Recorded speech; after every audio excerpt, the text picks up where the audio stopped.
everybody to the reconvened meeting of the Environment and Community Committee from the 10th, and special welcome to our members of the community that are here and our staff. So lovely to have you all here. We've got apologies from IMSB members James Brown, Councillor Kathy Casey, Councillor Simpson for absence on Council business, Councillor Collins for lateness, and anybody else? No. And we've got Glenn Wilcox replacing Member Blair. So I'll move those. Someone is happy to second? Councillor Sayers will second. All those in favour, please say aye. Aye. Against? Carried. So, and just reminding people, this is a reconvened meeting, so there is no public forum. We dealt with public forum and dealt with all those other issues prior, so we've only got, I think, the 3 left. But as is our way of doing things, we do invite and warmly welcome our local boards to speak prior to a forum that they have a direct connection with, and Board Chair Parfitt has asked to speak. So Julia, warm welcome. Julia Parfitt, our Chair of Hibiscus and Bays. And Chris, welcome both of you.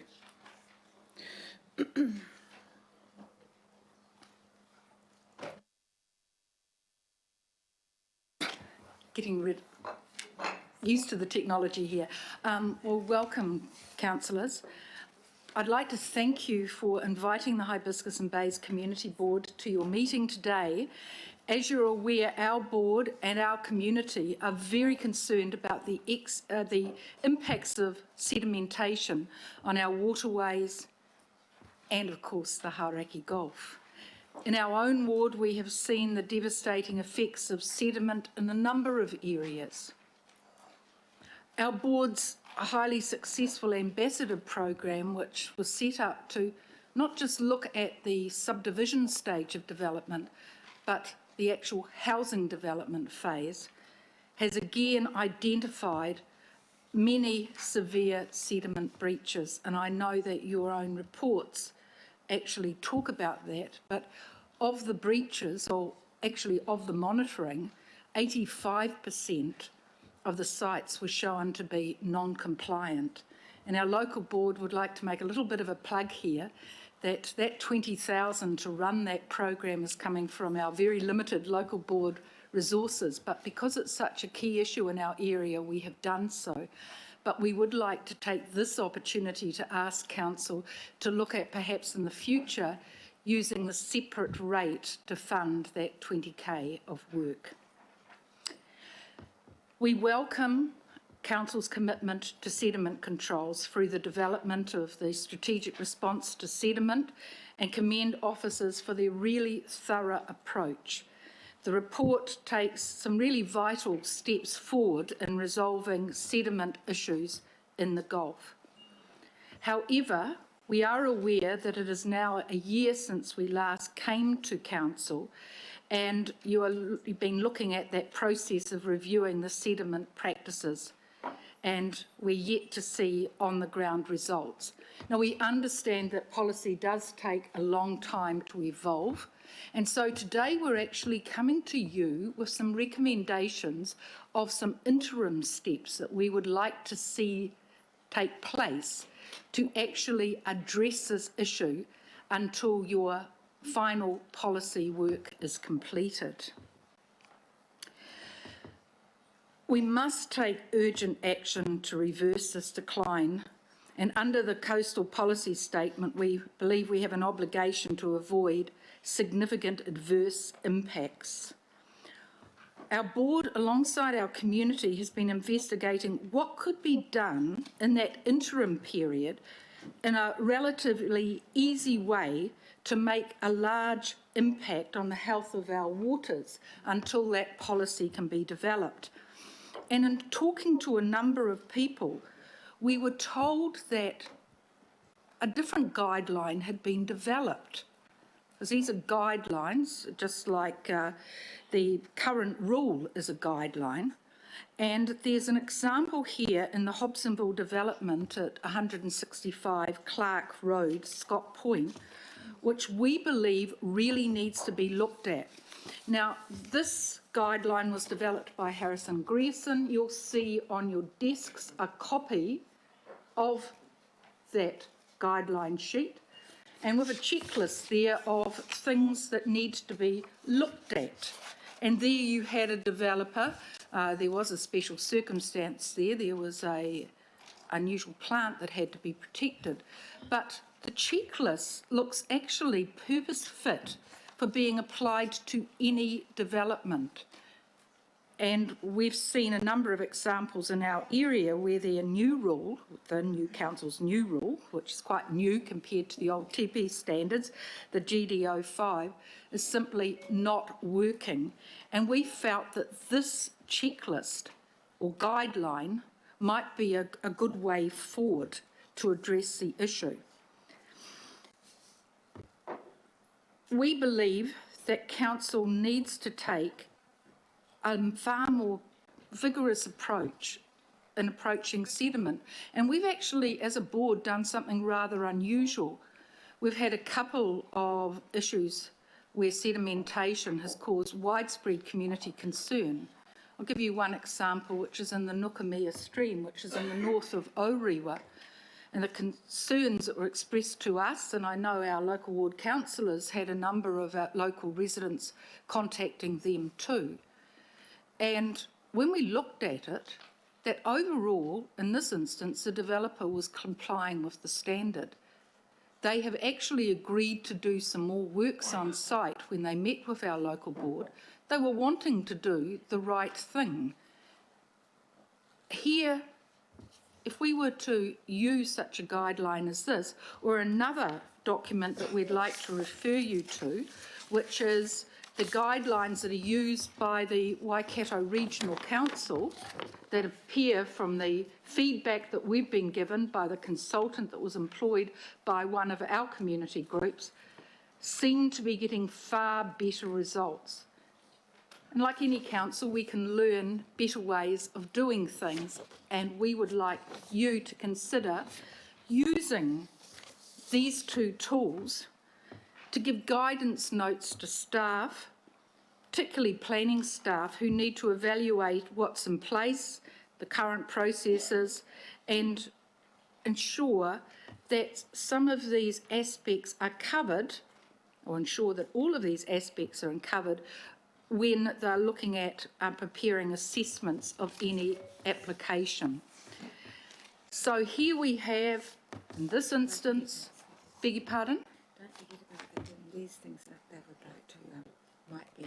I'll give you a little bit of time at the end there, Chris, to explain that point. But here we really need to ensure that we have something there until a better policy can be developed to ensure that in a voluntary way, because guidelines are voluntary, but they're definitely something that has to be considered when you're doing a planning assessment, we can get a far better result for our environment. So, Chris, would you just like to explain particularly the matter that you have on the assessment criteria? Oh, thank you very much, Julie, and thank you. Thank you, Julie, and thank you, Madam Chair. Just to explain with this template, there are some figures in it that have been used for this in this particular circumstance.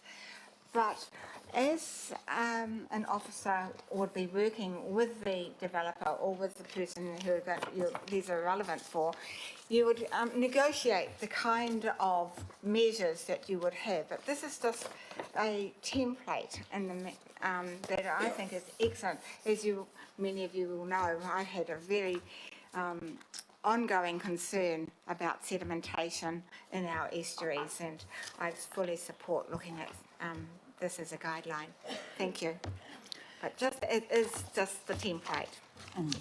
So here we have an example where one of our developers in the Auckland region has developed this template, which is purpose fit to be used, it appears, in virtually every situation where a consenting team is looking over a development proposal.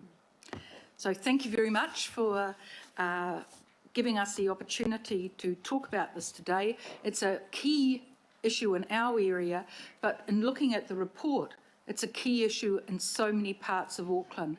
You know, when you look at Flatbush, when you look at the developments in Hobsonville, the numbers of non-complying issues that are discovered really are causing huge concern across the whole region.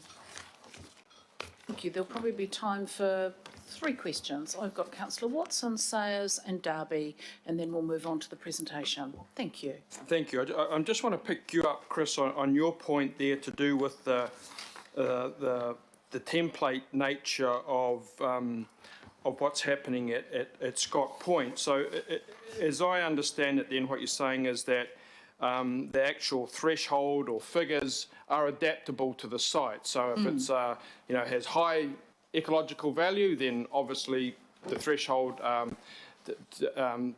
to be met would be higher. If it's a normal receiving environment, then that would be lower, and that would be worked out in consultation with the applicant. Am I right in saying that would be the way that template would work? Yes, that is correct. It would be negotiated. Okay. Looking at the circumstances, rainfall, flatness, what the size of catchment, etc., the type of soils. Okay, all right. Thank you.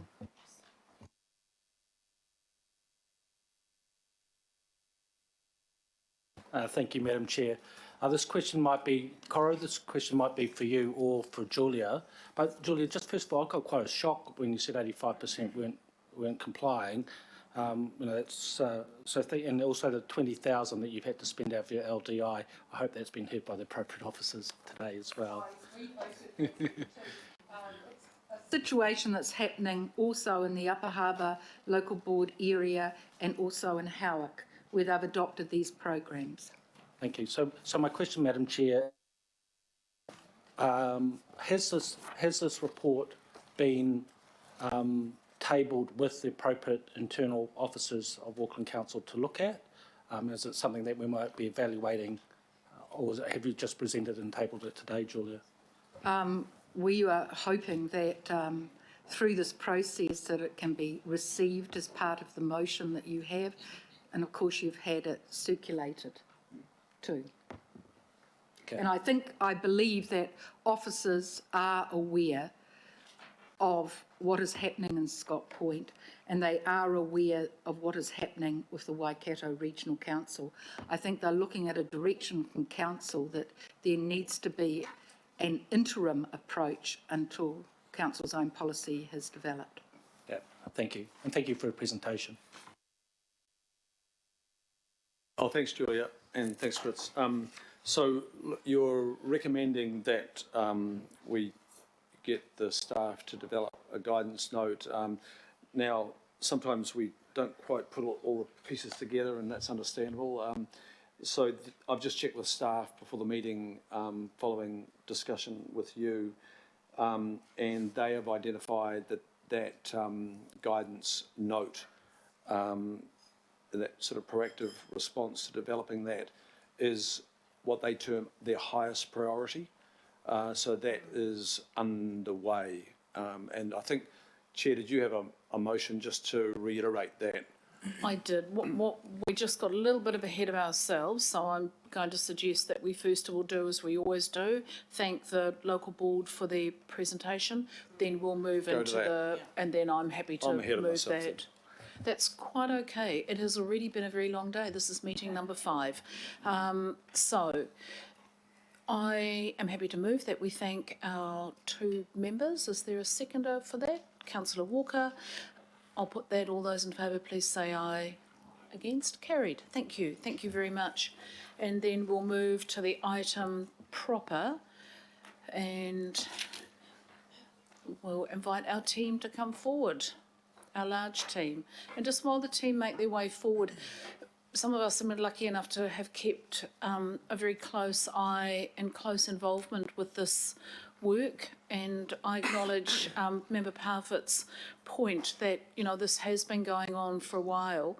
We met with the community not quite a year ago. We talked about what we wanted to do, and then we've had this extraordinary team apply from a regulatory side of things, from a monitoring side of things, and from the scientific group within council, some extraordinary thinking and progress on this, and I just want to acknowledge the whole of council approach that has reached right out to take sediment more seriously than it has ever been taken, and I just want to acknowledge that.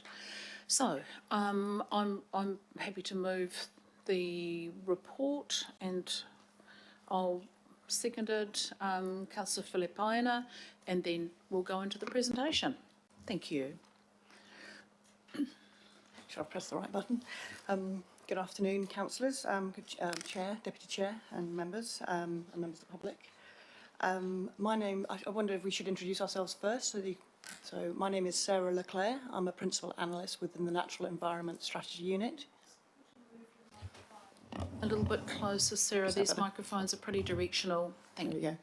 So my name is Sarah Leclerc. I'm a Principal Analyst within the Natural Environment Strategy Unit of the Auckland Plan Strategy and Research Department. I'm joined by... So I'm Megan Carbines, Principal Scientist within the Research and Evaluation Unit, REMU, within Auckland Council.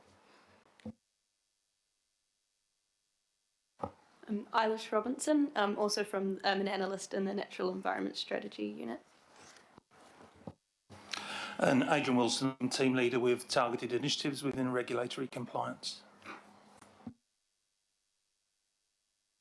So this is going to be a bit of a joint effort between us because reflecting the joint approach that we've taken. I'll introduce as we go through. So last December, the Environment and Community Committee endorsed the Strategic Approach to Sediment Programme, and new task staff is coming back to you with an implementation programme based on the momentum, direction and achievements made through 2018. The report and the attachment provides you with an update on the progress with the programme over the past 6 months and sets out our proposed next steps. To reflect community and committee concerns expressed throughout 2018, the first phase of this programme has focused on sediment generated by land development, acknowledging, of course, sediment comes from a number of different sources, but that's been our focus over the last 6 months. This paper sets out a series of interventions for the next 6 to 12 months that we believe will uplift how sediment is managed on construction sites in the first instance, and we'll briefly explain more about our staged approach to this in the coming slides. Committee also requested that prioritisation be given to work areas and implementation to enable a limits-based approach to sediment controls, monitoring and enforcement. We acknowledge that the limits-based approach can apply at a variety of scales from catchment to individual site level. And there are specific actions within the next steps to support the development of evidence and options to set limits that are appropriate for each of these levels, mindful of proposed amendments and additions to the regulatory framework that we anticipate will come from central governments in the coming months. You also asked us to identify budget implications of increased monitoring and compliance to inform the annual budget as set out for the 2019-2020 financial year. At this stage, we're not proposing budgetary increases.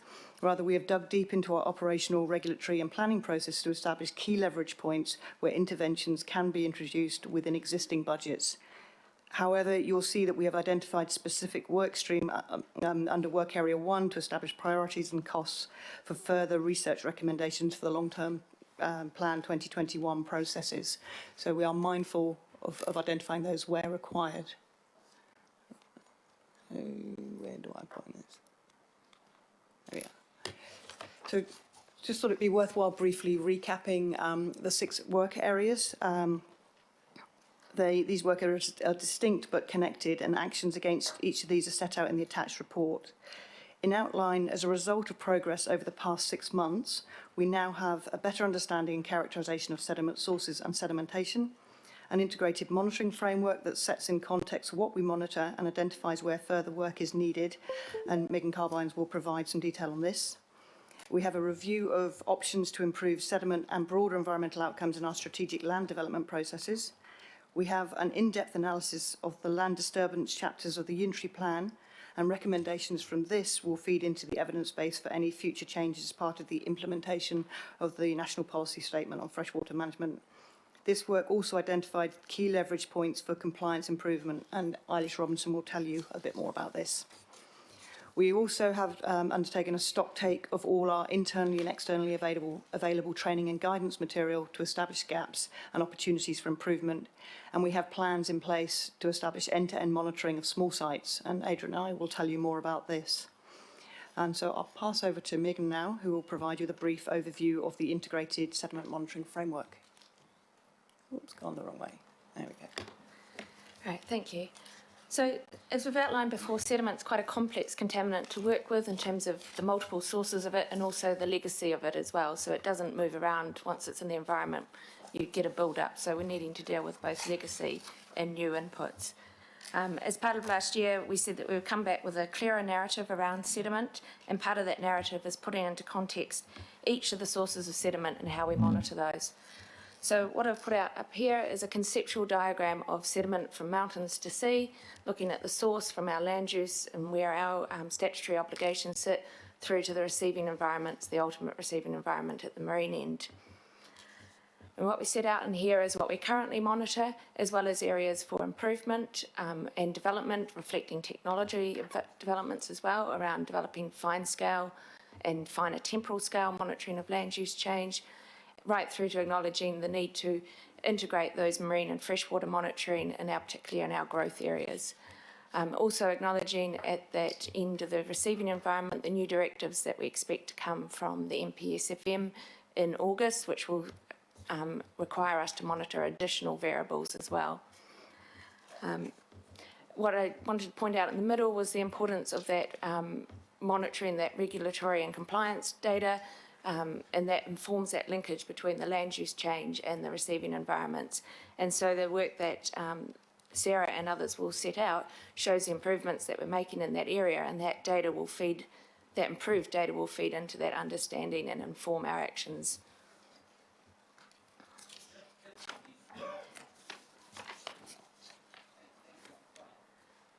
Yeah, I think that's it.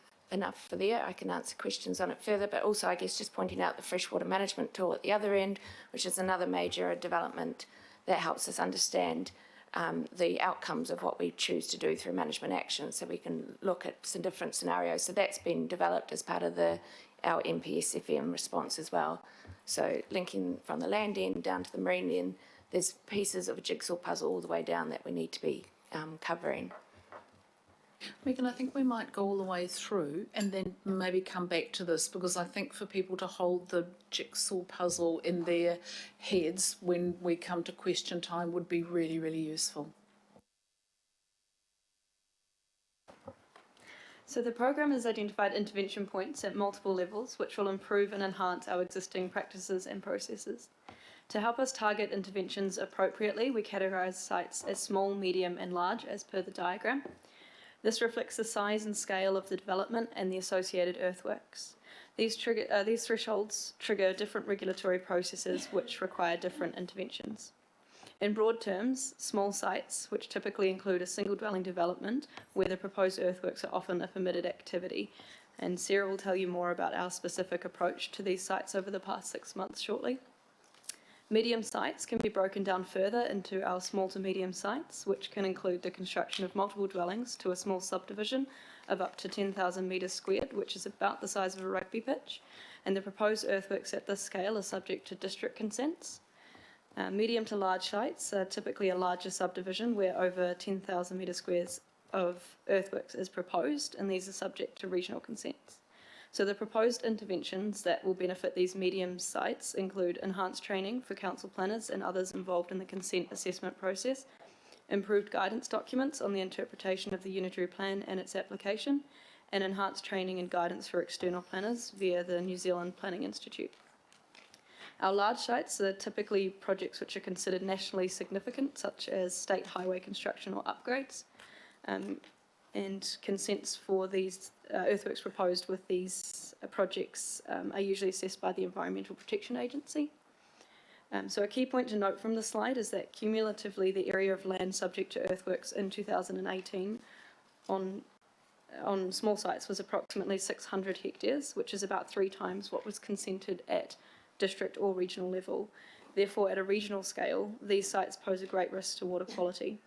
So I'll pass you back over to Sarah, who will now talk you through our specific approach to improving compliance on these small sites. You'll be familiar with this slide. We presented it in December and saying we need a change in approach. We need to get that ambulance up to the top of the cliff and put measures in place to enable us to have that change in approach in a much earlier stage in the process. So we know that small sites are a very problematic part of the construction industry, with historically very low levels of compliance in both sediment control and broader environmental performance. It's a challenging part of the development process, as it's characterised by smaller operators and multiple subcontractors who can be difficult to identify and reach in order to change behaviours. The aim of this work is to put in place a robust, what we call an end-to-end monitoring procedure to complement existing targeted enforcement and education. What I mean by an end-to-end monitoring procedure is literally from the first cut of the small site right to the end of when final sign-off of the build, which they all look very nice at that point with all their landscaping in place. So it's making sure that right the way through that we have compliance monitoring in place. So we have, as part of that, the first thing we did was the building inspectors have agreed to take on the point of from the first foundation stage right the way through to the end, to just prior to the final stage. And so Adrian's team is in the process of training 120 building inspectors to report on sediment controls at their inspections from August. That will be, they won't be doing the actual enforcement part of that, but they will be reporting and linking that back to the target initiatives team, and we will be embedding that in ongoing processes. The other part of this is then we identified a gap between when that first cut is identified up to the point at which the first building inspector might reasonably be expected to be on site. And so we've put in place an initiative funded between Healthy Waters, Natural Environment Strategy and project managed by Target Initiatives, which will look at providing cost-effective mechanisms for making sure that we've got controls in place at that point. And Adrian will tell you more about the results of that process. We also have ongoing industry education and training. So having all of this together of a shared responsibility and a shared accountability for that process will help us achieve that change in small sites compliance. On top of that, Howick, Upper Harbour and Hibiscus and Bays local boards have confirmed that they will fund end-of-pipe monitoring for sediment on selected small site subdivisions within their local board areas. And these results, which are linked to subdivisions where target initiative compliance is being undertaken, will provide that early indication of the need for increased enforcement action. So Adrian will tell you a bit more about the Close the Gap initiative.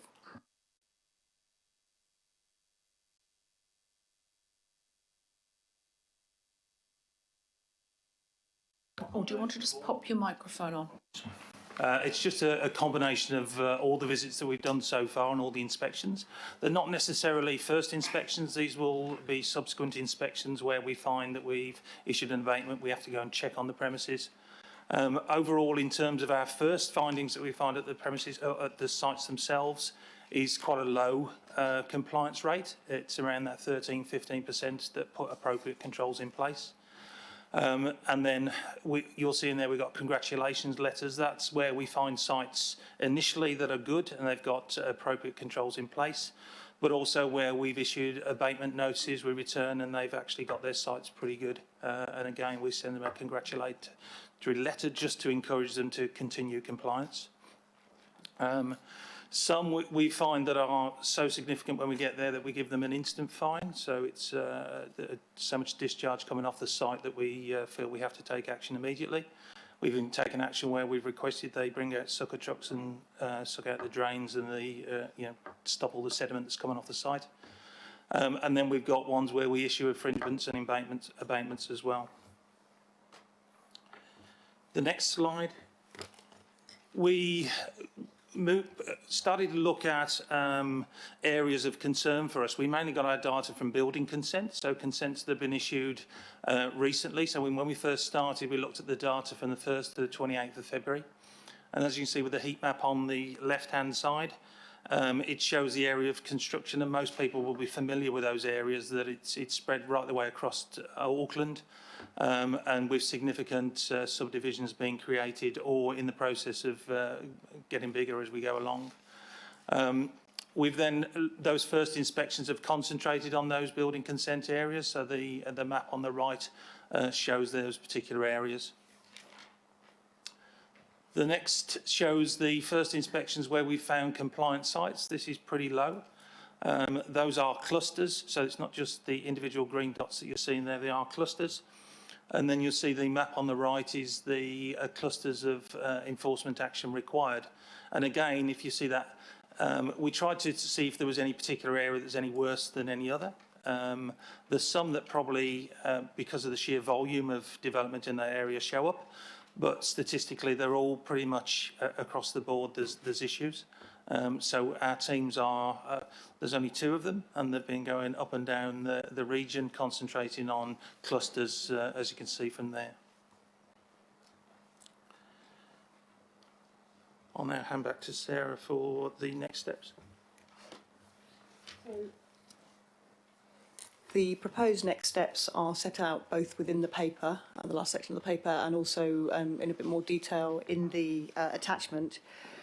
Throughout this programme, we tried to include regular feedback loops involving planning, operations and regulatory staff to ensure that we're being as effective as possible with our efforts. So is that, and some options are fairly quick fixes. For example, we are in the process of finalising a practice note, which is an internal guidance document, and a guidance note, which is an external guidance note for earthworks, with associated training to ensure that we have consistent interpretation of the unitary plan provisions for land disturbing activities, both internally and across all the region service centres, and also from consultant planners who submit applications, so we get improved applications and improved consents. We have other proposals in place to fundamentally change our approach. For example, propose to advocate for appropriate industry qualifications and accreditations at the national level. Auckland Council invests significant resources to provide best practice guidance. In the face of such intense growth, we do need an industry-wide shift in attitude towards erosion and sediment control, to an acceptance of shared responsibility and shared accountability based on appropriately skilled workforce at all stages of the construction industry. This is starting, and I think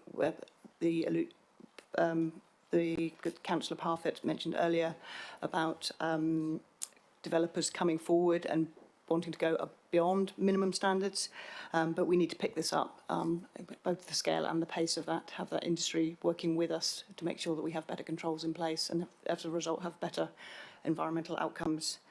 The strategic approach to sediment programme is about developing regional scale interventions that provide local scale benefits. It's important to remember that the erosion of soil from construction sites is but one source of sediment from across the region. There is considerable activity across Council looking at improvements to control sediment from the many other sources. And for example, stormwater and overland flow paths through the introduction of green infrastructure, from in-stream erosion and from rural land use practices, and naturally from Auckland's extensive pasture land. Next month, Central Government will release consultation on its essential freshwater package, which will include amendments to the National Policy Framework for Freshwater Management and a proposal for the introduction of national environmental standards for freshwater. These are anticipated to include proposals that require improved sediment outcomes. So we are mindful of those in all the work we're doing and have been working closely with Central Government on their proposals. So over the course of the next 3 to 6 months, as you can see there, we will also be developing the scope of strategic solutions to address sediment from other sources, but not before we have pinned down and delivered on what we said we will do in relation to earthworks and sediment coming from the construction industry.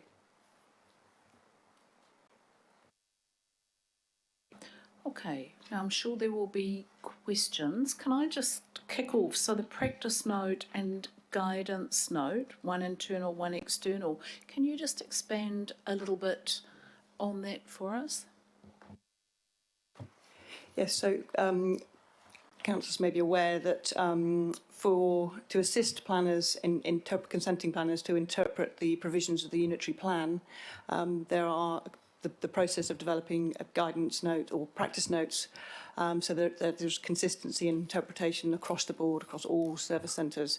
There is one in draft for earthworks that we're aware has been developed. We have taken it up and are keen to ensure that all of the lessons that we have learned throughout the past 6 months to a year are included within that, so that we go beyond that interpretation and really make sure that we have that. We pick out areas where we know there are inconsistencies and where we know there are difficulties in interpretation in some of those. So that's in its final stages of being developed. We're waiting for some legal advice on some finer points of that, but we anticipate that will be in draft form, in final draft form, within weeks, not months, within weeks. We will then make sure that we consult upon that with our consenting planners and within the relevant people in the regulatory services. And we also have, in terms of the external guidance note, that a version of that, and there are slight nuances of difference between the two for obvious purposes. We are have a workshop with the New Zealand Planning Institute Auckland branch, and we would aim to have a final draft version of a guidance note to present and discuss with them so that we can reflect back what they find difficult about the earthworks rules and provisions, and we can reflect that back as well about what we expect from a council perspective. So it's, once again, it's an iterative process. We want to try and work with industry to help them to help us. We want to try and improve applications and improve action on the ground. It might also be worth highlighting at this point that that only covers the sort of conditions part of it. So taking into account the point made earlier by Councillor Parfitt, we do look at other documents. We are looking at other options, other areas that are doing things differently to us, and looking at how we can bring those together to work in an Auckland context.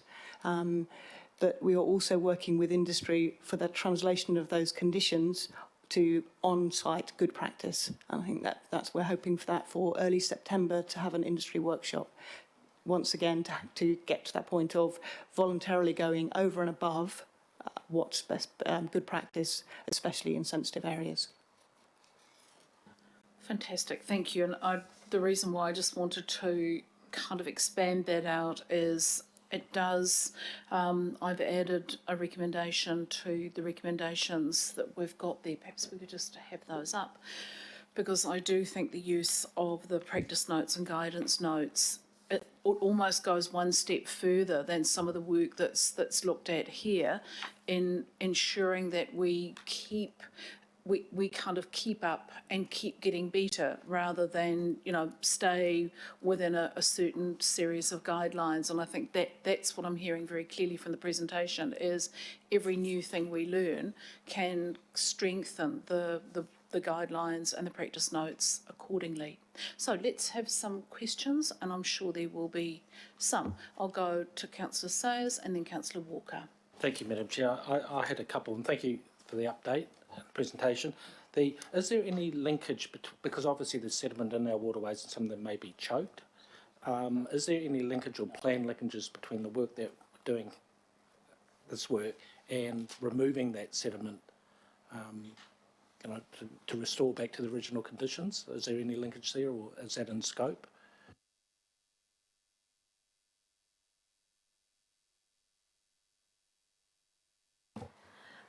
I don't think that's within the scope of this current work. It has been, I think, considered for some locations as part of what they're wanting to do within their catchment, but that would be a separate process for considering the restoration of that area. Okay, that's what I thought. Okay, thank you.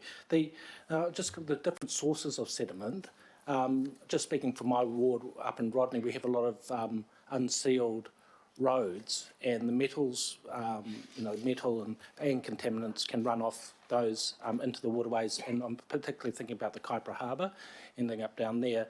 Have there been any studies, or do we have any data at all, or likely to have any data about how that unsealed roading network might be affecting sedimentation?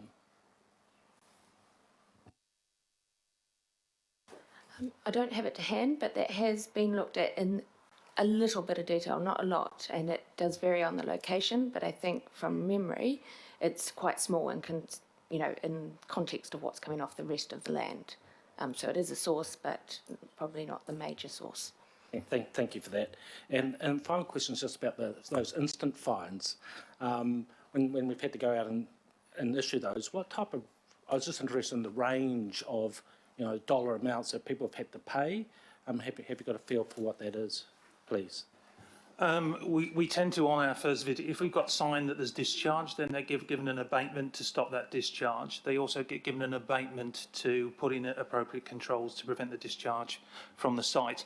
If they fail to comply with that, then it's a $750 infringement for each breach of the abatement. So it can be up to $1,500, or it can be $750 if it was just a case of discharge or the lack of controls. So it does vary. Yes, hi. So we've had presented to us the controls that are in place at Scott Point, which is within the Albany Ward, and I've raised this in previous meetings. Can we apply this, and can we add this now to consents, or certainly new consents? And I'm referring particularly to sensitive environments where the use of the word avoid is important. I can answer that to start with. We've seen this for the first time this morning, so we have circulated around to try and get an opinion on this. Because it was raised last year by Councillor Walker, but unfortunately at that point we couldn't pin down exactly which site was meant. So we now have that in front of us. There are certainly some very good points within this document, and from the understanding that I have so far, we could go further. So we wouldn't want to be restricted by what's in this one particular document. We would like to look at it within the round of the other investigations we're doing, and we're also, at the same time, we are about to undertake to scope some particular case studies on the effectiveness of different devices under GDO5 and beyond, and how we might do that. I think the trickiness we have with this is we want to and maintain some level of flexibility whilst having something robust. So what we are trying to do is maintain both of those aspects, which is not an easy thing to do, but we do acknowledge, whilst there are specific limits within here, what it doesn't necessarily then do is link to outcomes on the ground. So it links to monitoring. It says you're monitoring, but then it doesn't necessarily say what you then do to prevent anything. So we're looking at a more preventative approach than this may potentially be within this. So if we could have a bit more time to analyse this in the round of the other work that we're doing, that would be really useful, and we welcome our attention being brought to this particular document. So if I just focus on that document is quite specific around limits or thresholds. They're in there. And those limits or thresholds are measured, and they generate triggers. And those triggers then generate a response that is a response that's within our existing toolbox. So we don't need an additional toolbox. We already have that. So my reading of that is that we could fit that now. Councillor And we already have it in place in one specific development. So rather than us try and make that decision now, what I'm hearing is that as part of the Closing the Gaps initiative and in the development of the guidance notes and practice notes, we're going to pick the eyes out of everything good that's available, including working with the Planning Institute to find this is a good part of the toolbox, but it's not the whole toolbox. So I think we can use the best bits of this, but we're saying we actually want to go further. So this is not being discounted or discarded at all, but it forms part of the work that we've put in deep. So I've got a further question. So what are we doing now for those receiving environments where specifically we have to avoid? That means no sediment. What do we have in place other than our existing process-driven sedimentation controls? What we have in place at the moment is adherence to GDO5. Okay, and GDO5 doesn't avoid, does it? We know that. GDO5 is current best practice as we understand it. So what we're looking to do is, one of the reasons for the case studies is to establish where and how we can go beyond GDO5 for specific environments. So that's the point of the specific case studies on the effectiveness of different devices under different conditions. And the effectiveness of GDO5 is not necessarily, it can be about operational practices as much as about what's presented within the guidance document.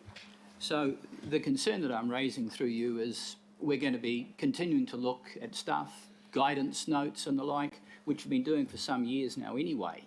So sure, that might advance things, but what can we do to enable action on the ground now to limit the amount of sediment in the environment?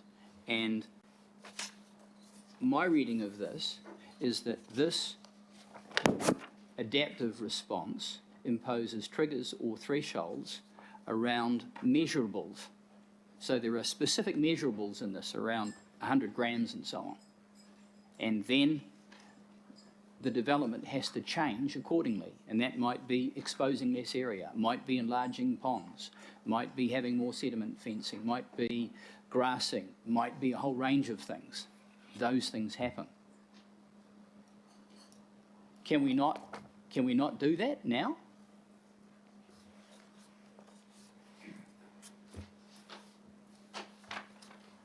I think, as we've received this literally a few hours ago, to commit to this document might be a bit tricky for us. We would probably be better, we'd need to consider this within and take it back to the regulatory services and the compliance officers on the ground. So I guess my question, Madam Chair, is would an amendment, and Councillor Watson and I have an amendment to this effect that we'd like to put up, help to accelerate the process? So I think, Councillor, what you've heard is that this is not in and of itself a solution. What we've got is the staff are working incredibly hard to push the boundaries at the moment and away from GDO5 into much better and more reactive approaches, but they have to fit our, what we can do on the ground. We do, and we've had explained to us, we've got those 6 key areas that we're working in, and there's actions in all of those. So we are taking action. Things have changed and we are doing things differently. We're training 120 building inspectors on the ground to intervene in a way that has never been done before. So things are changing. We've got toolbox meetings where we're sitting with builders saying, this is how you control the sediment on your property and this is how you do it practically. That's never been done before. No one else is doing that. So I guess I'm saying we're doing a whole lot of things on the ground. What I'm hearing for our staff is they want to go further than this. We don't have the advice and we can't necessarily just have reports plonked and Well, I have adopt raised them. this before. I've And made it the has, officers aware and of it. so what we're hearing is let's take this into consideration as the staff work through D. There's a huge amount of action happening. It doesn't stop any of this being looked at, but I don't think, and as chair, my advice is that simply sort of adopting this is not a sensible approach to take. So we'll take some more questions. I've got Councillor Watson and Councillor Filipaina. Just following it through a little further, I mean, the plan is named an adaptive plan, so it changes. And if you and I understand officers have only just come across it now, but if you read through it, and I have read through it, there's adaptations take place in the monitoring, both the flow monitoring, in the fauna monitoring, in the reporting, and then in the response. And I just would like to just question about the response, because I think your answer to Councillor Walker was a very good one. You're interested in things happening on the ground, and I think that's what we all are. And when I look at the actions that come out, and again, it's depending on the site, they do have an immediate on-the-ground effect. And I look at reducing exposed areas, increasing pond size, modifying chemical treatment, undertaking temporary stabilisation, and so forth and so on. So there's a whole lot of on-the-ground responses that take place as a consequence of this approach. And I think it's erroneous to say you're adopting, what's happening at Scott Point. It's the template we're adopting that can then be adapted. Is there not merit in that for those very on-the-ground improvements that you referred to? I think there's definitely merit in adopting an adaptive management plan, and that is one of those. And that tells you when certain monitoring triggers or certain limits have been either reached or exceeded, you then look at other things. We want to go further than that by looking at preventing us getting to a situation of having those limits exceeded in the first place. That has to be considered within the realms of this. So I do agree with you. We are wanting to prevent it in the first place and then have appropriate mechanisms in place to react should those limits be exceeded. So from that point of view, we had a very brief response back from our specialist input team saying that's all very well. We have that list, but we don't yet have, there's not enough detail within that for the link between the good checklist and what's effective for that specific site at that specific time. So I'm not saying that's not the right way to go, but I think it needs to be considered within the round of the more detailed work that we're doing. Just a quick follow-up to that. I understand, that desire to, to raise a bar, and of course everyone is for that. But we have this interim period, and I think Member Parfitt referred to that in a presentation, where we have a number of highly sensitive sites that will be getting degraded. It's been a year to get to this point, and there's been a lot of good work. I think everyone acknowledges that. But we have this indeterminate period going forward where this would seem to me to be a solution that could fill that void in between before we come up with something better. Wouldn't it make sense to do that then in that interim period, rather than just waiting to the end, a year, 2 years, 3 years, or whatever it might be? Just while our staff have a chance to think, I'll ask the brave question, which, we've all just got this, so I'm sorry I haven't read this. What I'm trying to understand is, this seems to me, and I'm trying to chair and read, which is not easy. So this seems to me like a very much monitoring focused, and what I'm hearing from our staff is this then collects data on the stuff that is on the degradation. We're saying we want to focus, that's all well and good, and we've got ways of doing that, and there may be some good data gathering processes in here to gather data on the degradation.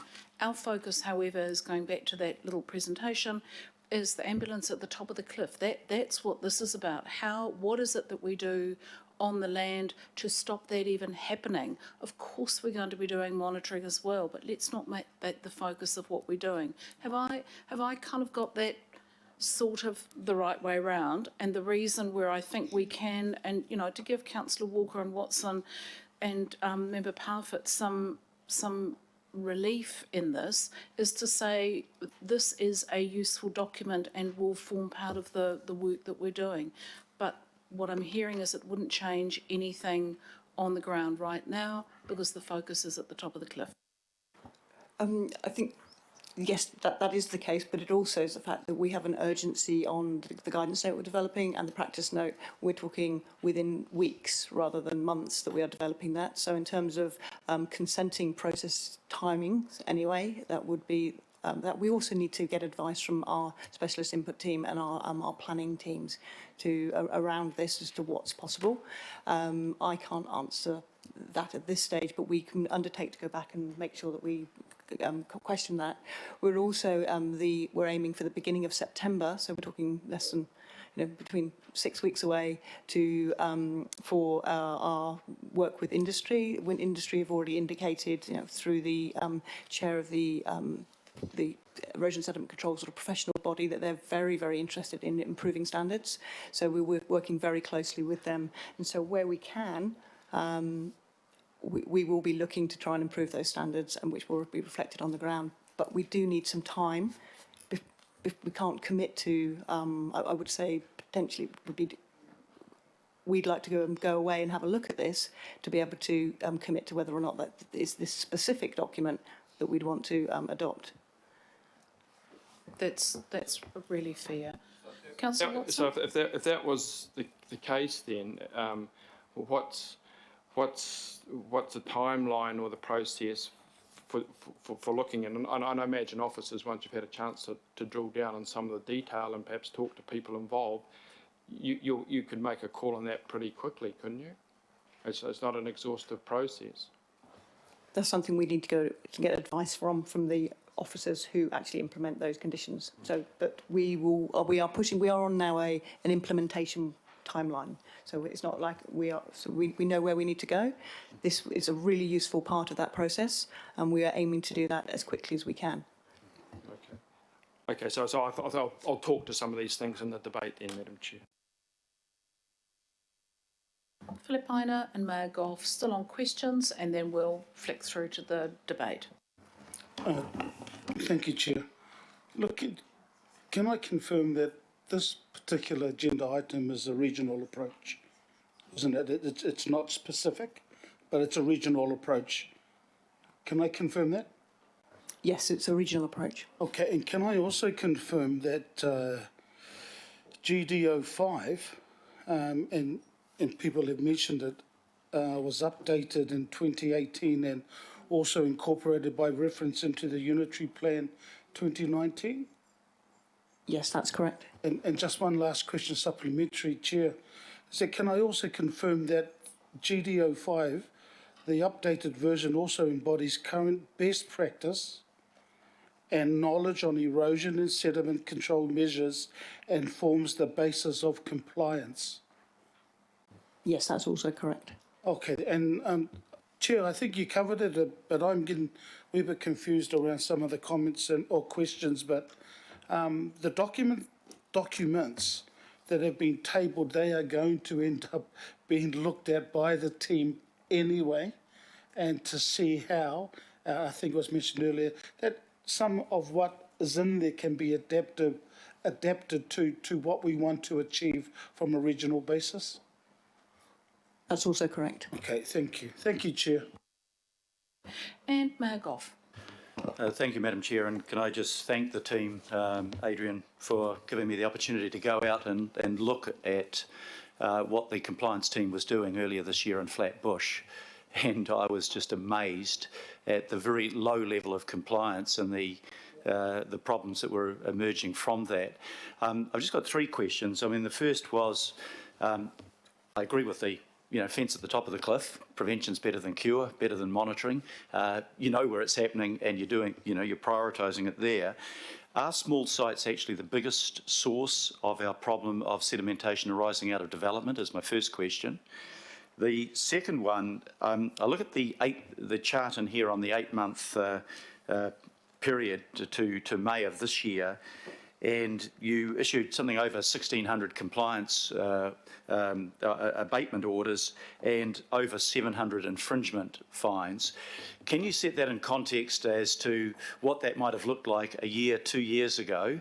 And that's question two. And question three, given that you are now cracking down on compliance and you're issuing all these infringement notices and abatement notices, can you tell me what sort of impact that is having on what the industry is doing now, knowing that they are being checked up on? Are you seeing noticeable improvements in the quality of what's happening on the building sites and people actually starting to do what they should have been doing years ago? Through the Chair, Your Worship, yes. In terms of the small sites and their contribution to sediment discharge, if you looked at one of the slides that we put up there, we showed that small sites makes up the vast majority of open space. That was the triangle. And with the sites not actually, with them being permitted activity, there's no level of monitoring that goes on a routine basis.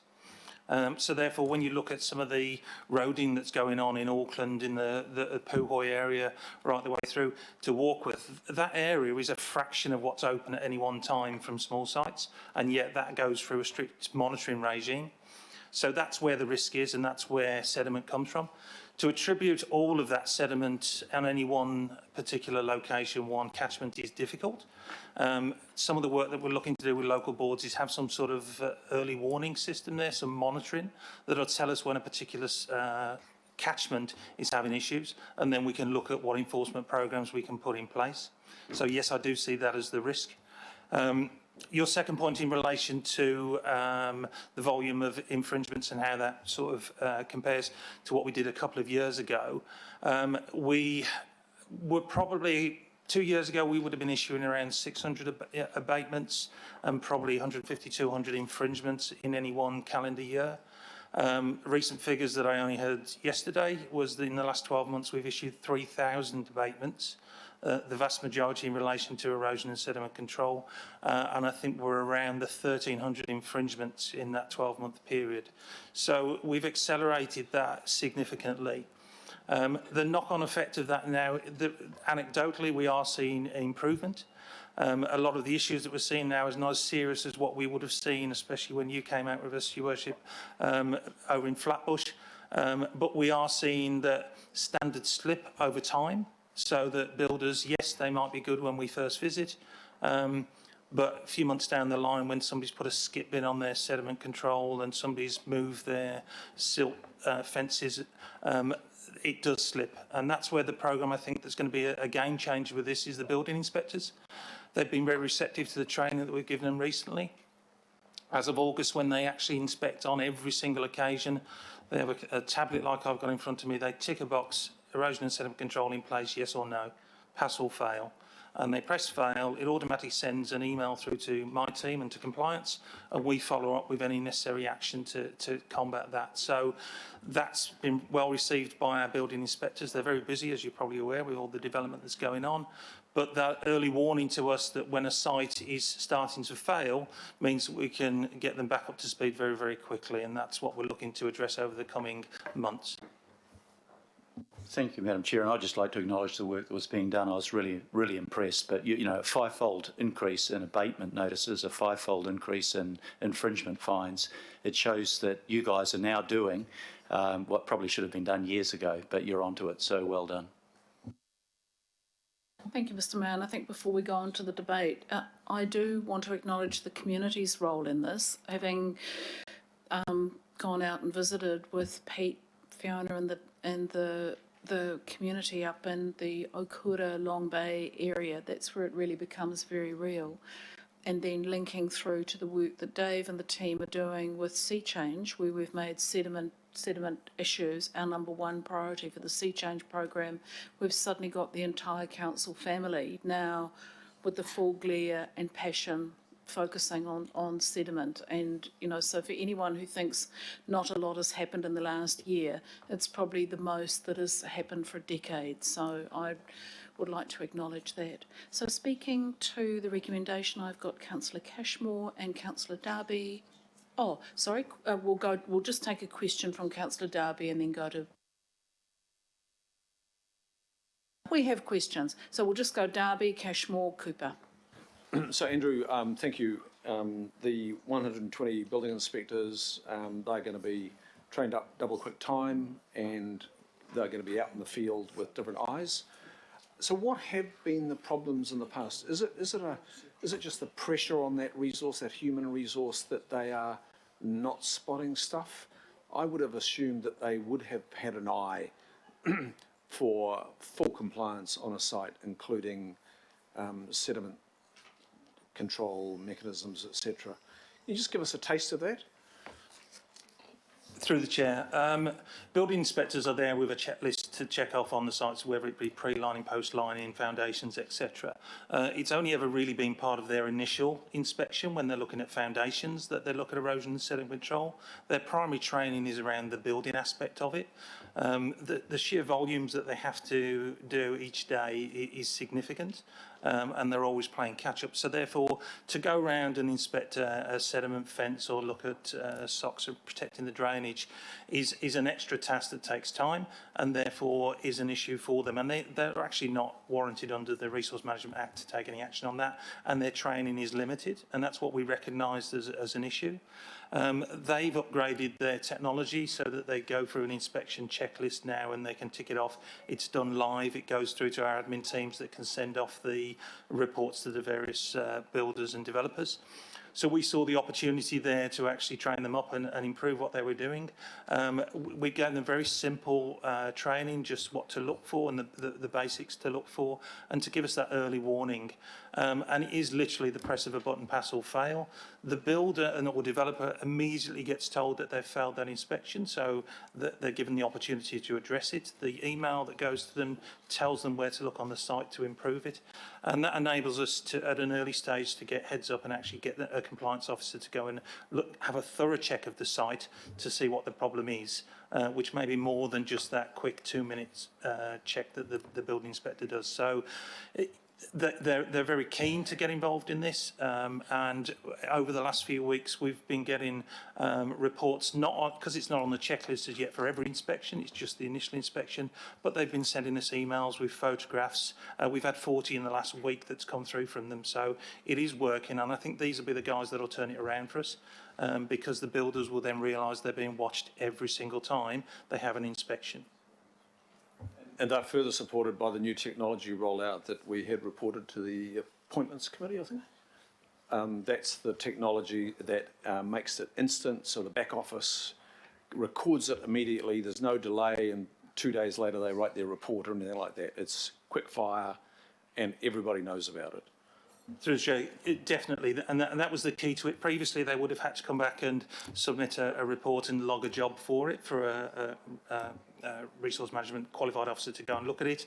This time they just press the button and it's instant, and even the email is generated instantly. I've had input into that where it guides the developer where to look for the appropriate guidance on GDO5 and what basic measures they need to put in place to protect their site. So it's literally seconds, you know.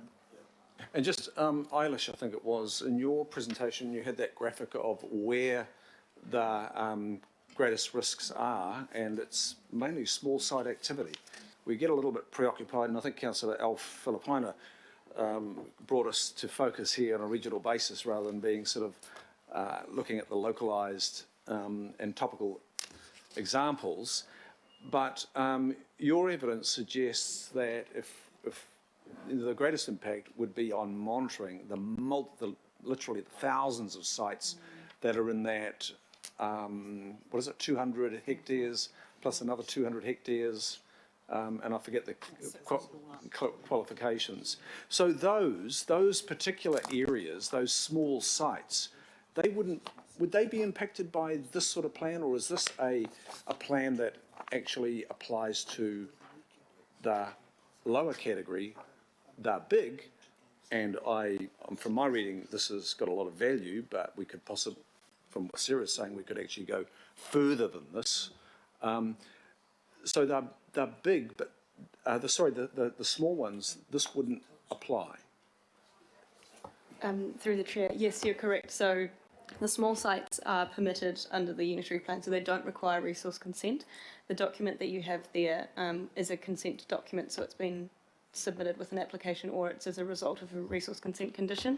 So for those small sites that make up that 600 hectares, the larger part of the triangle there, no, they wouldn't be required to submit information like that.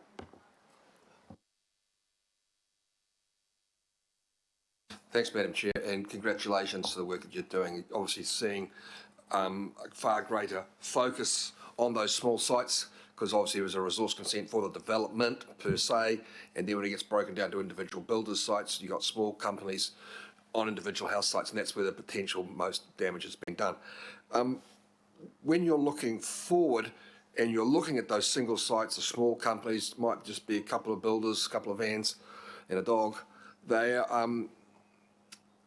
what's been their reaction? You know, is the uptake good? Are you seeing much of a reoffending, or is in fact this starting to really have a big kick in on behaviour change? Through the chair, we have seen a lot of companies that have been approaching us and asking us for guidance. So in the same way that we give training to our building staff, we're going out and giving training to those building companies. Some of them have been really, really receptive to that. We attended a toolbox meeting recently where they brought in their subcontractors, they brought in their skip bin delivery guys, they brought in everybody that could possibly affect sediment and erosion from their sites.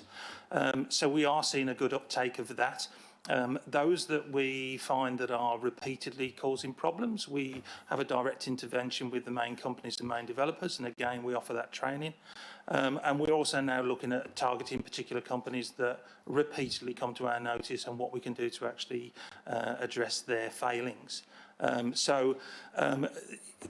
The vast majority of the developers want to be on board, but they have timeframes to meet when they're trying to build a house and they're getting harassed by the owners of the property. So I agree they have pressures on them, but the measures that we ask them to put in place are simple. They don't take long to do. We had one do it in 2 hours the other day when we asked them to do it, and it's just a case of maintaining that each day. So it's changing their practice so that it becomes a priority each day rather than a hindrance each day.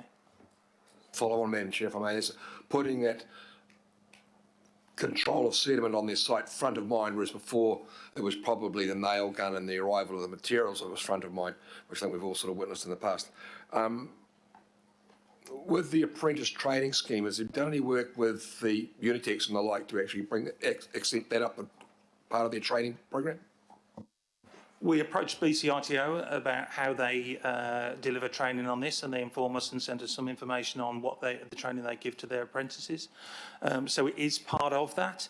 But what you find with most sites, it's not the apprentice that's in charge of the site. By the time he gets to be in charge of a site, it's way down the track. It's different people at different times, so it might be whoever's doing clearing the land to start with. That person has a responsibility. Then the guy who's doing the framing has a responsibility. Concrete layers have a responsibility. Earth movers have a responsibility. So it's about finding the right party that's responsible for this, the right subcontractor, for want of a better phrase, that we can focus that training on. And that's what we've been doing through the main developers themselves by bringing those sub-trades in as well. Lifting the bar for all participants, Madam Chair, is certainly the way. Thank you very much. Well done. Awesome. Okay, speaking to the recommendations, Councillor Cooper. I'll slip in the quick comment. First was it was mentioned before by one of the councillors that GD05 is written by council staff, but it's not. It's contributed to fully, isn't that right? It's written by two of our probably most senior engineers and RMA commissioners that we have in Auckland. Is that right? It's, if you look at the authors, but there's a huge contribution. So it isn't just a council, it's a council document, that's right, but it's contributed to by far and wide agencies and outside sources. Because I was just worried people think, oh, it's council, but it's actually hugely widely contributed to. Is that right? It's extensively peer-reviewed, so it's contributed by a number of people, extensively peer-reviewed, and also has, I believe, won awards as well, and is adopted by many other councils across New Zealand. Thank you. And just going to Adrian, just in terms of attachment A, that para 69, where you really talk about those issues around those small sites, which is what, more than 200, twice as big as the medium and large sites in terms of area. I might have missed it because it's been quite a complex and full presentation, but other than education, is it just the fact that if somebody reports one of these small sites that we get there, or do we do a bit of wandering around having a look because as it says, the earthworks are done before we start building. So it's that when the damage is done. And even they're permitted. So is there any way we can kind of get to them other than just education, you know? Through the chair, the work that we've been doing already over the last 12 months around small sites, it hasn't just been this Closing the Gap project. That's an area that we recognised as a gap and we've tried to fill. We've been proactively going round the whole of Auckland at various places, Flatbush, and it was in the original report. So it's part of a programme of work we're doing on small sites. We're also looking at technology, how technology can affect us and give us early heads up on when sites are being developed. We're looking at satellite technology, for instance, and whether they can tell us whether there's land disturbance occurred in an area. From the data that we've got, we're going to then establish hotspots of problems, so hotspot areas around the region. They'll probably focus on the maps that we talked about earlier. What we've also been aware of, you may be aware of a development in the northern area in Milldale. That's a huge development that hasn't started as yet. or we didn't think it had started as yet. We found about 11 properties starting to be built there the other day.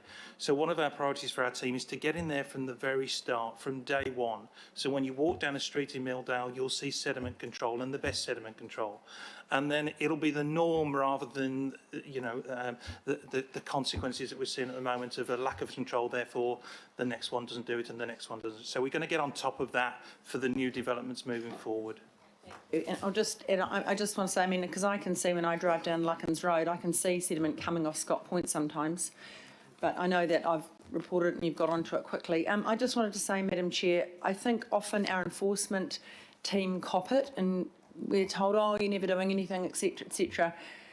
They have been, but we haven't, they can only use the current documents and guidelines and rules we currently have. So I think now with the technology our staff have and also the update of the guidance documents will make a huge difference to what they're able to do. And I just want to applaud the work you've done. If you look at it, I think I wrote it down, something like 117 inspections a week. It's 23 a day, and you look at how far-flung, if you look at Hobsonville, for example, Hobsonville and Flatbush, which are some of the two worst areas, it's a long drive. So to try and get those with the number of staff we've got, that is a lot of hard work, and I think it's really good, and it's shaping up well with the new training. It means all this will come together, and so I really applaud the work that's been done and the fact that we've pulled everybody across council together to do a joined-up response. I think this will give us much better results. Thank you. Thank you, Councillor Cooper. I've got Member Wilcox and then Councillor Wayne Walker. Just one question. Where's Milldale? Next door to Millwater, Silverdale, Rewa area. When did we name it Milldale? I wasn't involved in the naming, so I can't say. The name for that place is Ahutoitoi. It's been there since over 100 years or even 200. I don't know where we're getting these names from. Thank you.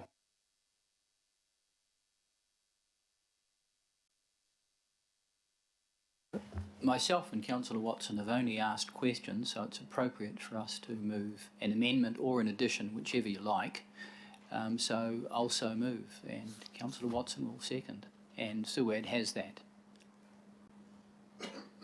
And happy to speak to it at the appropriate time, Madam Chair. Okay, we'll do it, if you want to do it by way of addition, why don't we deal with the substantive recommendations, because these two don't, it's not an amendment, it's an addition. Okay, I don't understand it, so if you can speak to it, that'd be great. Okay, so I'll speak to F first. So F refers to the controls that the Waikato Regional Council has in place now. I'll repeat that for councillors. The Waikato Regional Council has controls on sediment now. Those constraints largely are driven by their concern about rivers, but equally they can apply to sensitive receiving environments and particularly marine reserves and the like that we have. So if you have a look at the paper that was distributed, you will note that their controls refer to the activity or discharge shall not increase the concentration of suspended solids in the receiving water by more than 10%. And I'll just read B. The suspended solids concentration of the discharge shall not exceed 100 grams per cubic metre. Coincidentally, that amount is also referred to in the Hobsonville proposal. I'll call it that. So we have an example of a district council with significant sediment issues that already has controls and has limits. So what are Council Watson and I asking for? That request staff to investigate, so that we actually do it and we don't just talk about it. And we're asking that because another regional council is already doing it. So that's F. And I would hope that there is support around this table for us to actually do it. And by do it, at this point, we're simply talking about investigate. Our role is to give a lead to officers, and I would suggest we need to give that lead. And just speaking to that, in our area, we've already seen colossal damage at Awaruku in the vicinity of Tor Bay, Long Bay, Vaughan Creek, Karapiro, Nukamea. Irreparable damage being done, and likely more damage being done now. And that has to stop. So that's F. If I speak to E, you have before you a very pragmatic document, which is the Hobsonville document, that establishes monitoring, and it describes the nature of that monitoring, deals with suspended solids discharge, not unlike Waikato, reporting monthly, and then a management response that's adaptive, dependent on thresholds. And then the developer makes changes, and those changes are essentially changes that we already have in our existing toolbox. So we don't have to invent anything new here. And we could do this now, if we actually have the will to do it. There is latitude in this, because the amendment indicates that the trigger threshold levels and actions will vary according to the location. So there is significant scope here for officers to make changes so that this adaptive response can be customised. But I would suggest, and I'm sure Councillor Watson agrees, that we need to do things now. And that's where we're at. So we would invite your support, and happy to have both those items voted separately. Okay, so we've heard clearly from our staff that they're happy to investigate the different reports, and I think F is probably fine, because, you know, that says let's include that in the thinking, let's have a look at it. It's the immediate implementation of a program that I have heard from our staff doesn't move things forward, and that's the bit that concerns me. So I just ask our staff for a little bit of guidance on E, and then I'll go to Councillor Watson. Oh, sorry, Councillor Fletcher, then Councillor Watson. No, take Councillor Watson, because my suggestion, Chair, my question to you,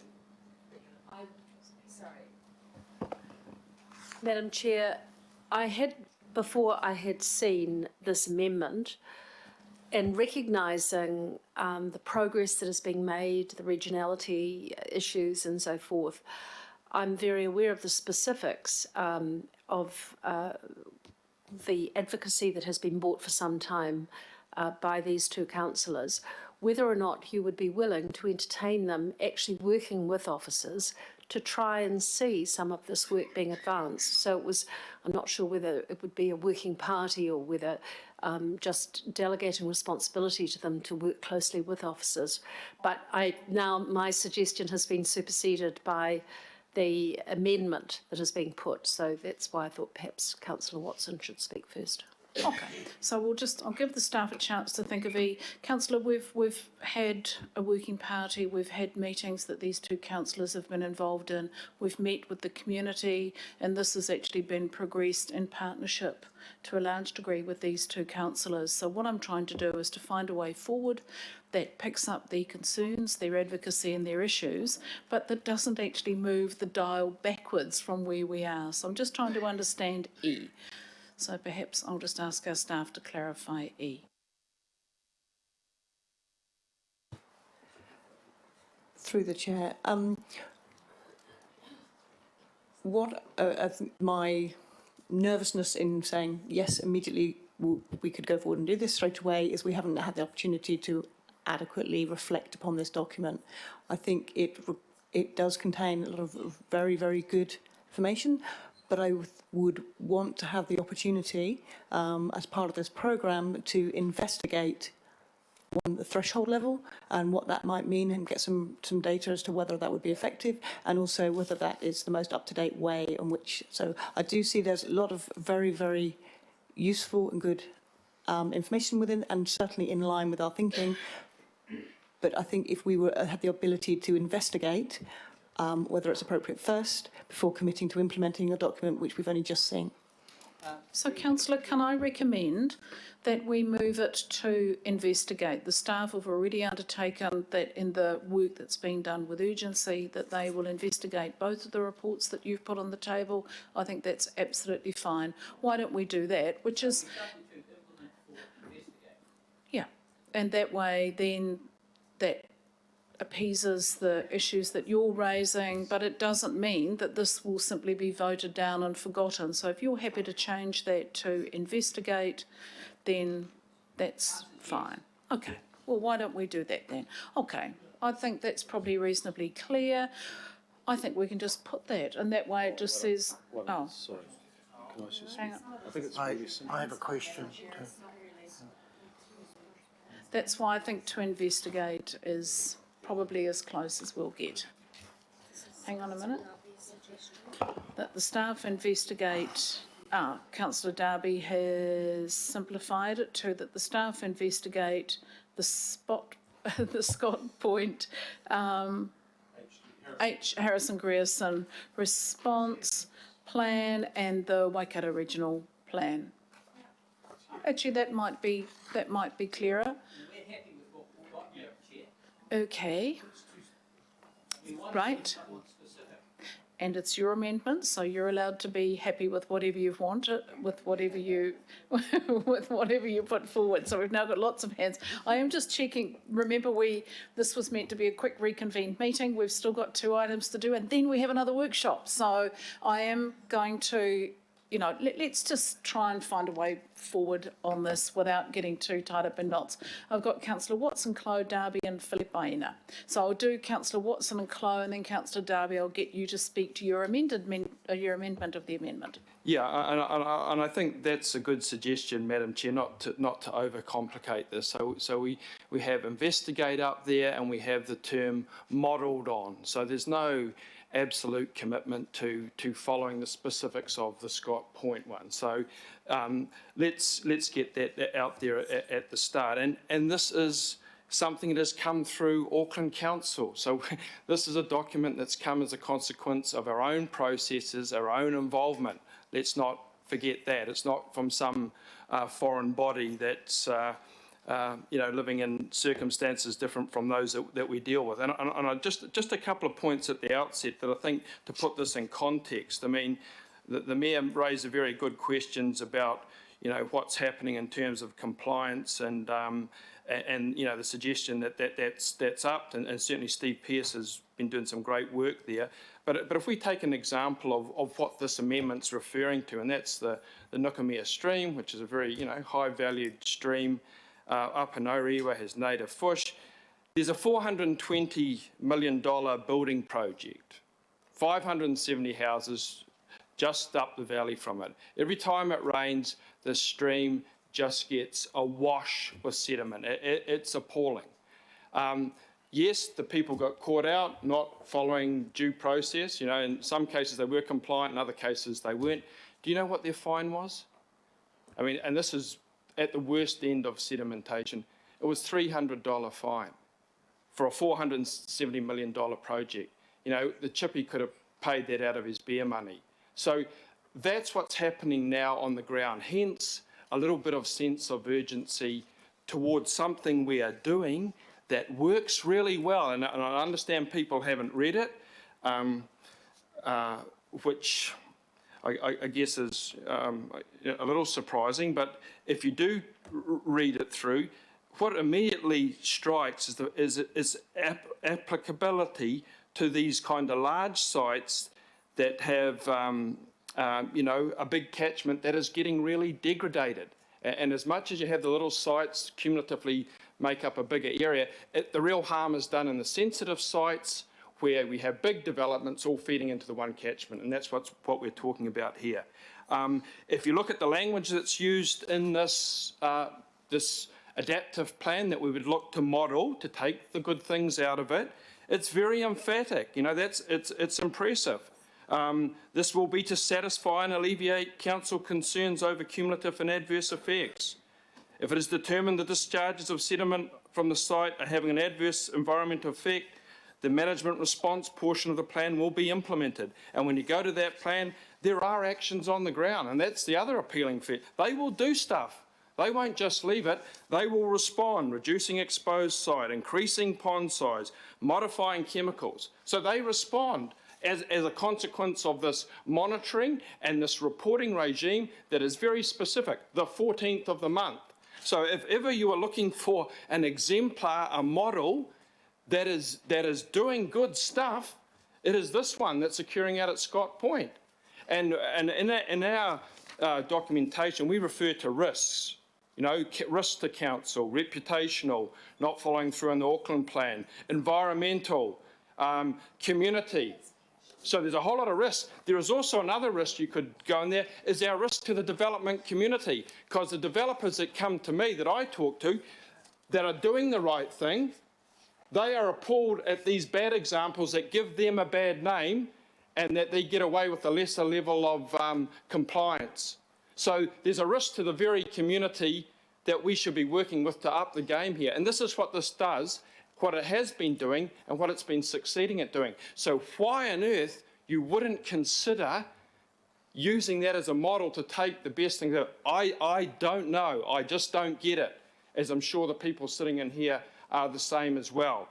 So I would urge councillors to read through this document, and perhaps it should have been given to people a little bit earlier, to look at the sequencing, to look at the effects on the ground, and to see how that would apply to any part of Auckland, and particularly these sensitive areas that are getting degraded, that do us no good, that damage our reputation, and that make it really hard for our poor compliance team, who go along, who do their best, who follow up, and at the end of it, they issue a $300 fine to a $450 million development. They want a few tools to use. This gives them that. And it's with consultation, it's adaptive. So it's agreed. And it can change. That's what adapt means. So this amendment has been, not watered down, but it has been adapted along with the plan to investigate and to use the model. Why you wouldn't support it, I just don't know. If you want to look after the council's reputation across the whole spectrum, not just the community, but the development community as well, then this is definitely the interim solution as suggested by the chair of the Hibiscus and Bays Local Board and the other board member and our community, who have picked up on this and who have probably done more in terms of advocating for effective on-the-ground solutions than any other part of the organisation. So I commend you to this, thank the officers for the work, and let's not make a big drama out of this. Okay, I've got Chloe, Darby, Philippine and Cooper speaking to the amendment. No, just a question of the staff. Are those deadlines okay, achievable, September and August?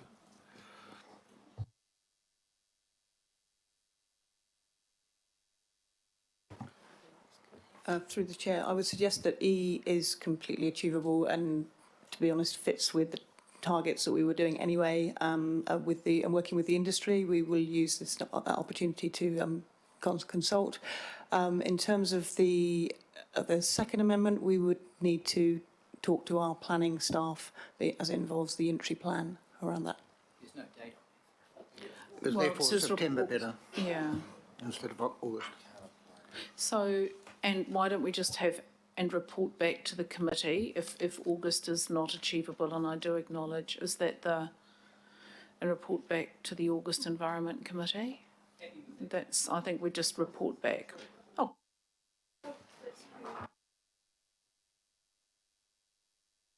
Councillor Darby. Can I just clarify, okay, we've clarified the August as impossible. So the F actually says investigate permitted activities, and then it says, and report back to the August Environment and Community Committee, change September, on a process to change. It's deliberative. So, question of the Executive Officer, Cora Dickinson, probably needs some guidance here, because that that actually is conclusive. It actually says investigate, but you will change. And that's not being open to investigation. So that's one question. And can I just have clarification? Where does that ultimately sit? Is that with the Environment Community Committee or is it Planning Committee? Because it's talking about a unitary plan matter. And this committee doesn't have jurisdiction. Greatest respect, Chair.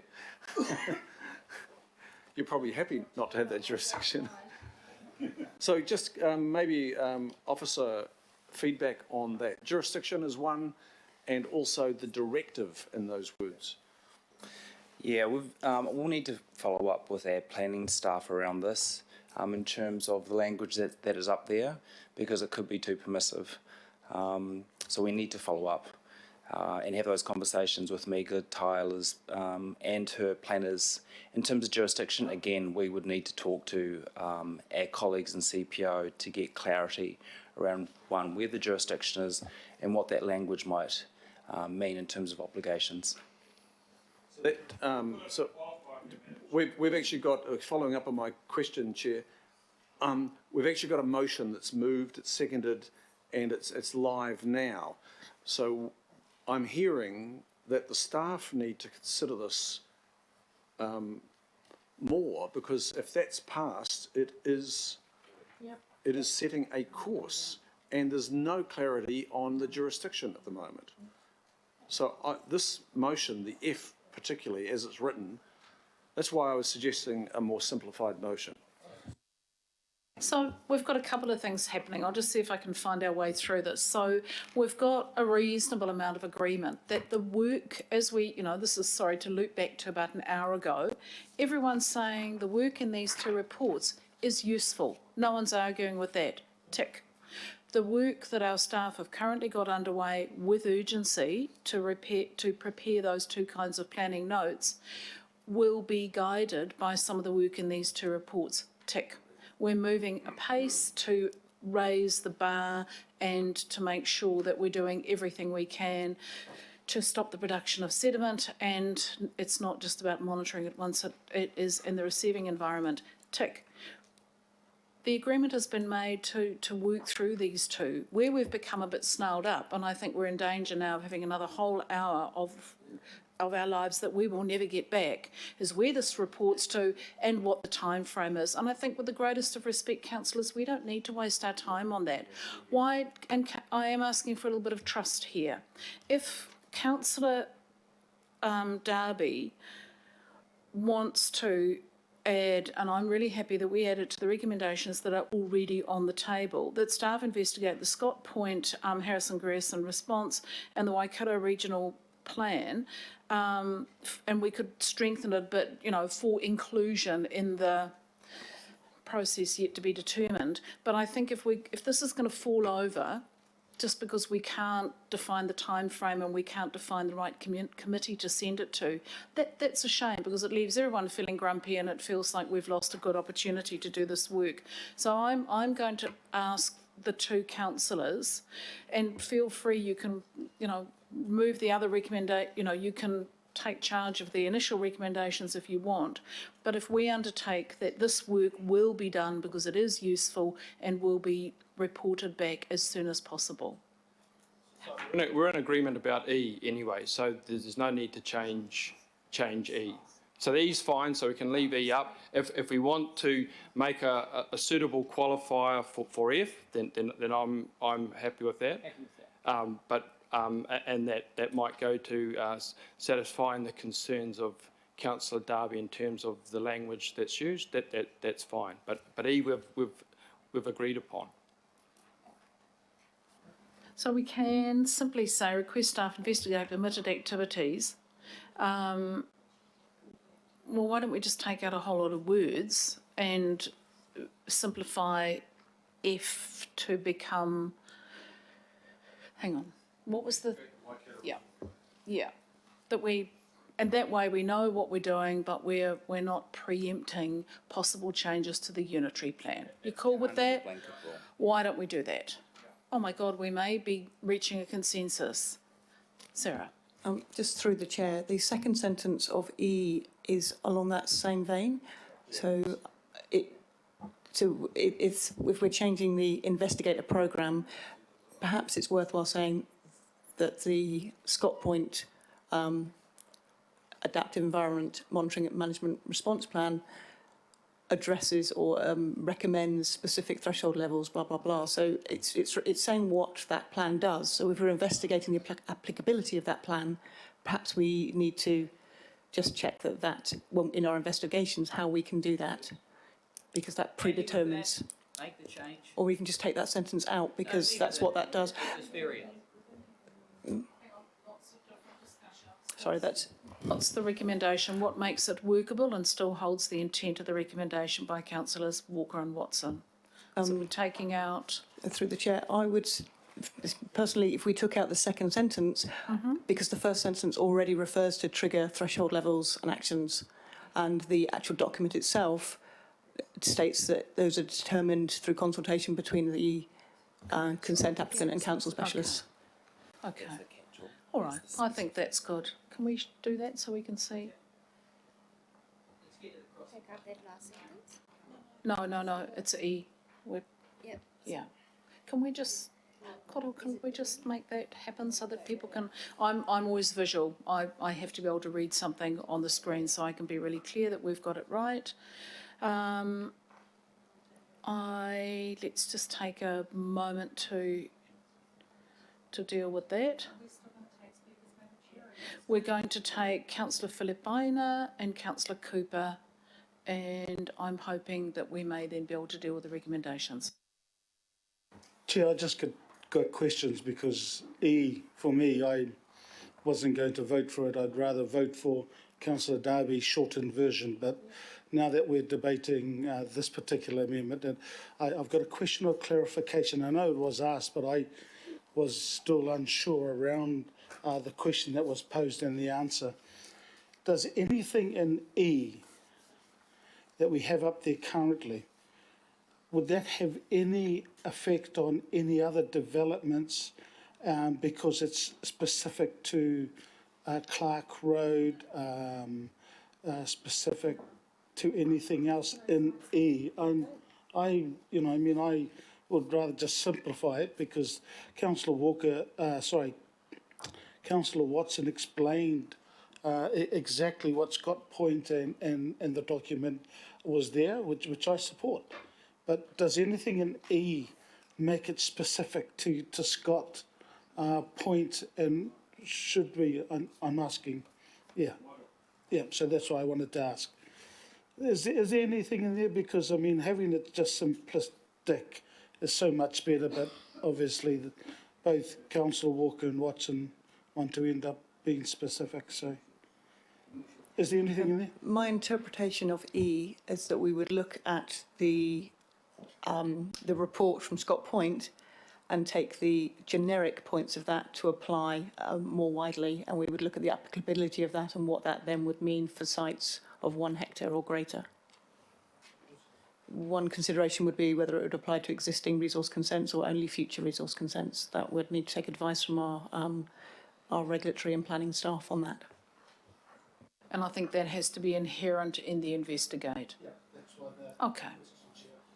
All right, Councillor Cooper, you'll be the last. I mean, Madam Chair, I'm not convinced that this plan is all that it's made up to be. I'm probably one of the few people who drive every day. I live within 5 kilometres of this site, and every day I drive home, I'm on a hill overlooking that site, and I have seen sediment coming off that point more than once, and quite huge swathes of it going into the upper harbour. So if it's so great, you know, that's what concerns me. I think that this is too specific.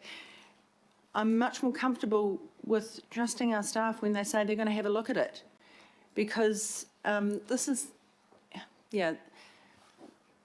I'm just, and also we're looking, you know, we're told that the smaller sites are the greatest risk, not the over 1 hectare.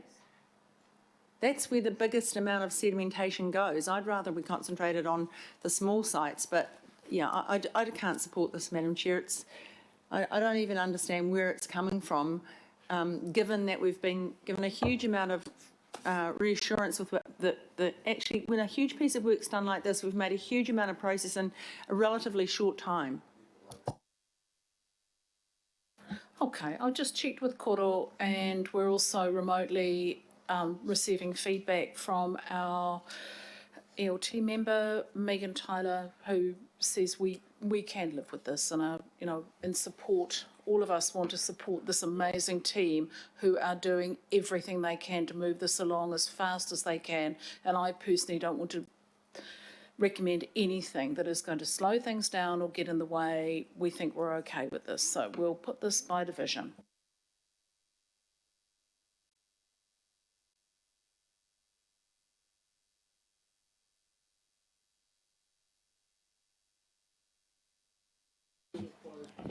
Division. By division. Okay, if we're going to do it by division, do you want us to do E then F? Okay, so by division, we're doing E. All right. Item 18 by division, resolution E. Councillor Hulse. Aye. Councillor Bartley. Member Wilcox. No. Deputy Mayor Cashmore. No. Councillor Clow. No. Councillor Cooper. No. Councillor Darby. 4. Mayor Garth. 4. Councillor Filipina. 4. Councillor Fletcher. 4.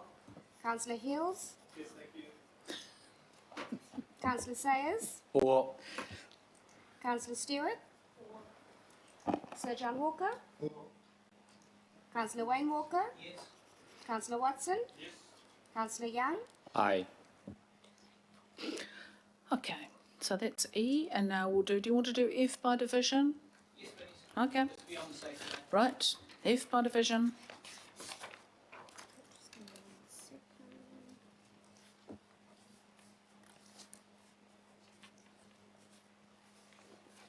Councillor Hulse. Aye. Councillor Bartley. Member Wilcox. Yes. Deputy Mayor Cashmore. Aye. Councillor Clow. Aye. Councillor Cooper. Aye. Councillor Darby. Mayor Garth. Aye. Councillor Filipina. Aye. Councillor Fletcher. Yes. Councillor Hills. Councillor Sayers. Yes. Councillor Stewart. Sir John Walker. Councillor Wayne Walker. Yes. Councillor Watson. Yes. Councillor Young. Thank you. Unanimous. Okay. Right, so let's now, I think we might have talked ourselves to a bit of a standstill. Why don't we move to the initial recommendations, because these are by way of, remember, these are by way of addition. So let's go back to the other recommendations. Which I moved and councillor Filipina seconded. And I would like to add a third one, sorry, that's going to mess up the ABCDEs, but I also want to thank our staff for the huge effort that's been put in so far to achieving an amazing amount of progress on the issue of dealing with sediment in the Auckland region, because I think it should be acknowledged. It's quite groundbreaking work and we are deeply grateful. So I'll put those 4 recommendations, including the thank you one, words still to be defined. And all those in favour, please say aye. Aye. Against? Carried. And that also is unanimous. So thank you very, very much. And thank you to our community who have been here listening to that. Pardon? I know, no, but it's a good one. Look, for us anoraks who are passionate about sediment, it's kind of okay to spend an hour and a half on sediment. It's when we spend it on one word in a recommendation that